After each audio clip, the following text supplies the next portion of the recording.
Mərd adam, gözəl sözdür bu. Deyirdi ki, mərd adam 100 dənə yıxılanın əlindən tutub qaldırar, amma bir dəfə özü yıxılanda heç kəsdən gözləməz gəlib əlindən tutsun. Mərd adam. O qədər incikliklər var ya cəmiyyətdə. Ondan küsür, bu bundan küsür. Bir sürü nədəndir bu? Bu bütpərəstlikdəndir, şirkdəndir. İncimək olmaz, bilirsiniz. İnciməyin içində şirk var. Sən Allahdan qeyri kimdənsə intizarın olmamalıdır ümumiyyətlə. Eləsə laf yaxşı. İnciməyin hamısını araşdırırsan, adam inciməz var ümumiyyətlə.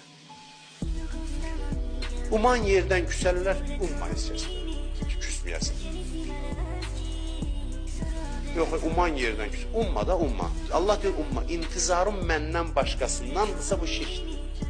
Şirk belə şirk təkcə bu deyil. Bütü qoyub qabağa ibadət eləyəsin.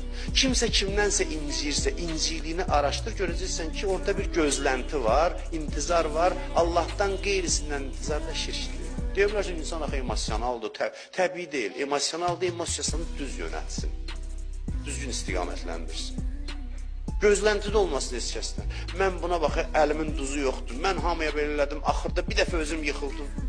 Heç bir zərrə gözlən, mərd adamsansa, yenə sonra özün qalx ayağa, Allahın kimi, yenə başda yıxılanları yorğuzmağa təzən, əlindən tutub qaldır. Buna deyərlər, mərd adamdır bu. 1000 dəfə ayağa qaldır, bir dəfə yıxıl, heç kəs sənə yaxın düşməsin, heç kəs sənə incimə. Dur ayağa, Allah kömək eləsin, kimisə vəsilə eləsin, dursun sən ayağa, sonra davam elə yenə yıxılanların əlindən tutmağa. Valla budur, yol.